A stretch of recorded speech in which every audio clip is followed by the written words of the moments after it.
प्रकार।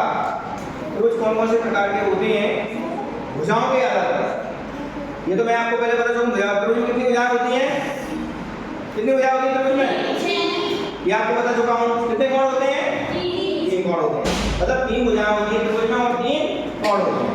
अब मैं आपको त्रिभुज का प्रकार बता रहा हूं। त्रिभुज के प्रकार होते हैं भुजाओं के आधार पर, क्या के आधार पर, भुजाओं के आधार पर प्रकार बता रहा हूं। यहां पे अपन देख पा रहे हैं, क्या लिखा है मैंने, भुजाओं के आधार पर त्रिभुज के प्रकार।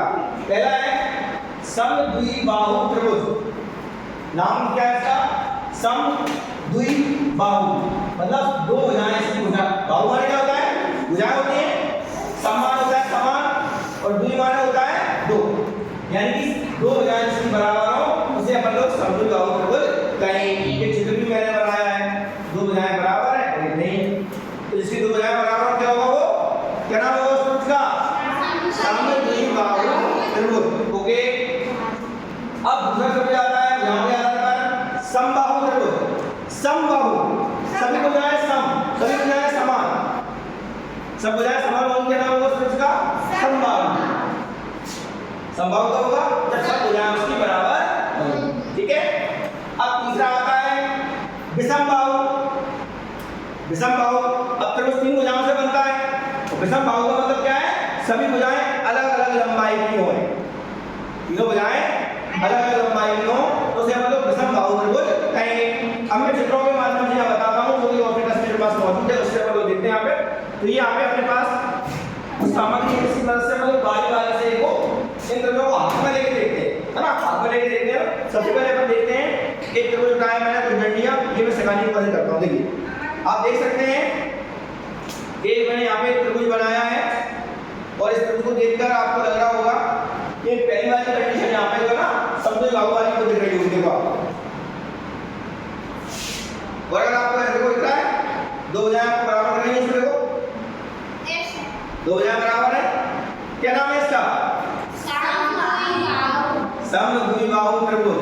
तो इसको अपन लोग ऐसे भी देख सकते हैं, देखो मैंने इनको इकट्ठा कर लिया, सभी भुजाओं को इकट्ठा कर लिया। जब मैंने तीनों भुजाओं को इकट्ठा किया तो दो भुजाएं बराबर निकली, देखो देखा ना।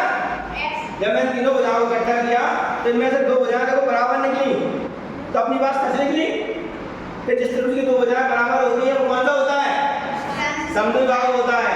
तो ऐसे भी अपन लोग इसको देख सकते हैं, तो 3 डंडियां नहीं, 3 डंडियों में 2 डंडियां बराबर है, और अपने जब इसे त्रिभुज बनाया तो ये त्रिभुज बना था अपना। और ये समद्विबाहु क्यों है, क्योंकि इसकी दो भुजाएं बराबर है, देखो दिख रही है आपको। तो जिसकी दो भुजाएं बराबर होती हैं वो समद्विबाहु त्रिभुज होता है, जैसा कि मैंने आपको पहले बताया। अब दूसरी बात आती देखिए, अब अगर मैं देखता हूं यहाँ पर दूसरा वाला आता है समबाहु त्रिभुज, जिसकी तीनों भुजाएं बराबर हैं। ये भुजाएं देख पा रहे हैं आप लोग, बराबर है कि नहीं बताइए, तीनों भुजाएं बराबर है कि नहीं, है ना, तीनों भुजाएं बराबर। अब तीनों भुजाएं बराबर है तो इसमें त्रिभुज बनाऊंगा, देखो ये त्रिभुज बनाया,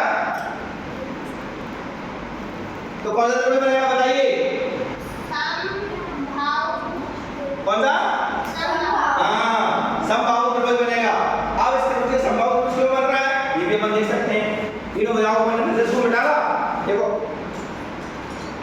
तीनों भुजाएं कैसी है, ये बराबर है कि नहीं, तीनों भुजाएं बराबर है, तो तीनों बराबर भुजाओं से कौन सा त्रिभुज बनता है, समबाहु त्रिभुज बनता है। तीनों भुजाओं से समबाहु त्रिभुज बनता है अगर वो बराबर हो। तो ये अपन लोग बना के भी देख सकते हैं, तीनों भुजाओं को हमने मिलाया तो देखो ये आकृति एक समबाहु त्रिभुज की बन रही है, बन रही है कि नहीं बताइए, बन रही है ना। हाँ, अब आते हैं हम लोग तीसरे वाले को देखिए। अब यहाँ पे आता है विषमबाहु त्रिभुज, इसकी तीनों भुजाएं अलग अलग लंबाई की हो। तो आप देख सकते हैं मैंने 3 डंडियां यहाँ पर ली है, देखो ये छोटी है, ये फिर इससे बड़ी है और ये सबसे बड़ी है, तो 3 अलग अलग लंबाई की डंडियां हैं कि नहीं बताइए, भुजाएं आपको दिख रही होंगी, 3 अलग अलग लंबाई की 3 भुजाएं अपने पास मौजूद है। तो इसे हम लोग त्रिभुज बनाएंगे, वो देखो बनाया है, तो इसका नाम क्या आएगा, ये विषमबाहु त्रिभुज होगा, क्योंकि इसकी भुजाएं अलग अलग लंबाई की हैं।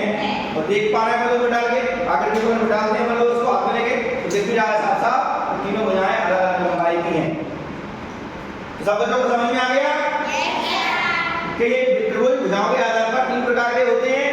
समबाहु, समद्विबाहु जिसकी 2 भुजाएं बराबर हो, समबाहु तीनों भुजाएं बराबर हो, और विषमबाहु जिसकी तीनों भुजाएं अलग अलग हो या अलग अलग लंबाई की हो। समझ में आ गया सबको? तो इस तरह से मतलब डंडियों के माध्यम से आप घर पे भी डंडियां लेकर इन तीनों त्रिभुजों के बारे में घर पे भी आप लोग जानकारी इकट्ठा कर सकते हैं, एक दूसरे से पूछ सकते हैं और आसानी से समझ सकते हैं। ठीक है, ओके।